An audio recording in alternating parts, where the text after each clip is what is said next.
जय माँ आनंद भैरवी। दोस्तों, आज मैं आपको बताऊंगी कि क्या होती है नारायण बलि और नाग बलि। नारायण बलि और नाग बलि दोनों विधि मनुष्य की अपूर्ण इच्छाओं और अपूर्ण कामनाओं की पूर्ति के लिए की जाती है, इसलिए दोनों को काम्य कहा जाता है। नारायण बलि और नाग बलि दो अलग अलग विधियां हैं। नारायण बलि का मुख्य उद्देश्य पितृदोष का निवारण करना है और नाग बलि का उद्देश्य सर्प या नाग दोष का निवारण करना होता है। इनमें से कोई भी एक विधि करने से उद्देश्य पूरा नहीं होता, इसलिए दोनों को एक साथ संपन्न करना पड़ता है। दोस्तों, अब मैं आपको बताने जा रही हूँ कि क्या कारण है जिसकी वजह से नारायण बलि पूजा की जाती है। जिस परिवार के किसी सदस्य या पूर्वज का ठीक प्रकार से अंतिम संस्कार, पिंडदान, तर्पण न हुआ हो, तो उनकी आने वाली पीढ़ियों को पितृदोष उत्पन्न होता है और ऐसे व्यक्तियों को संपूर्ण जीवन कष्ट में रहता है। जब तक कि पितरों के निमित्त नारायण बलि विधान न किया जाए, प्रेत योनि से होने वाली पीड़ा दूर नहीं होती, इसलिए नारायण बलि की जाती है। परिवार के किसी सदस्य की आकस्मिक मृत्यु हो जाए, आत्महत्या हुई हो या पानी में डूबने से, आग में जलने से या दुर्घटना में मृत्यु हो जाए, तो ऐसा दोष उत्पन्न होता है और उस दोष को दूर करने के लिए नारायण बलि पूजा की जाती है। शास्त्रों में पितृदोष निवारण के लिए नारायण बलि, नाग बलि कर्म करने का विधान है। यह कर्म किस प्रकार और कौन कर सकता है, इसकी पूरी जानकारी होना बेहद जरूरी है। यह कर्म प्रत्येक वह व्यक्ति कर सकता है जो अपने पितरों का आशीर्वाद प्राप्त करना चाहता हो।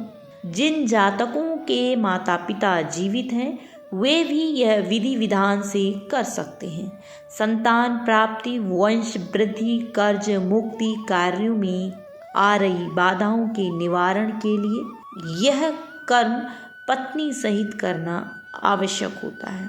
यदि पत्नी जीवित न हो तो कुल के उद्धार के लिए पत्नी के बिना भी यह कर्म किया जा सकता है।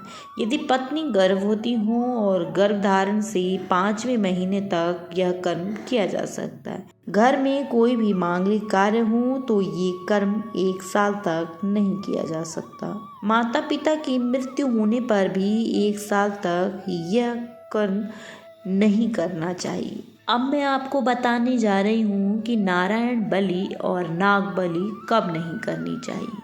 नारायण बलि गुरु शुक्र के अस्त होने पर नहीं की जानी चाहिए, लेकिन निर्णन सिंधु के अनुसार इस कर्म के लिए केवल नक्षत्रों के गुण और दोष देखने उचित होते हैं। नारायण बलि कर्म के लिए घनिष्ठ पंचक और त्रिपाद नक्षत्र को निश्चित माना जाता है। घनिष्ठ नक्षत्र के अंतिम 2 चरण शतार्थका, पूर्वा भाद्रपद, उत्तरा भाद्रपद एवं रेवती, इन 4.5 नक्षत्रों को घनिष्ठ पंचक कहा जाता है। कृतिका, पुनर्वसु, विशाखा, उत्तराषाढ़ा और उत्तरा भाद्रपद से 6 नक्षत्र त्रिपाद नक्षत्र माने गए हैं। इसके अलावा सभी समय यह कर्म किया जा सकता है। अब मैं ये आपको बताऊंगी कि पितृपक्ष सर्वाधिक श्रेष्ठ समय क्या है। आपको बता दूं कि नारायण बलि और नाग बलि के लिए पितृपक्ष सर्वाधिक श्रेष्ठ समय बताया गया है। इसमें किसी योग्य पुरोहित से समय निकलवा कर यह कर्म करवा लेना चाहिए।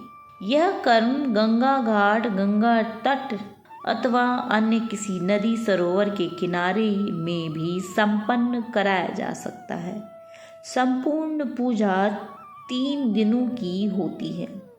नाग बलि, नारायण बलि पितृपक्ष में करना बेहद श्रेष्ठ माना जाता है। इसलिए इन दोषों के निवारण के लिए नारायण बलि और नाग बलि का पाठ पूजन पितृपक्ष के दौरान निश्चित रूप से करें, ताकि आप पितृदोषों से मुक्त हो सकें, आपके जीवन में धन धान्य संतान और शुभ लाभ आ सके और आपका जीवन सुगम सुखद और रोग मुक्त रहे।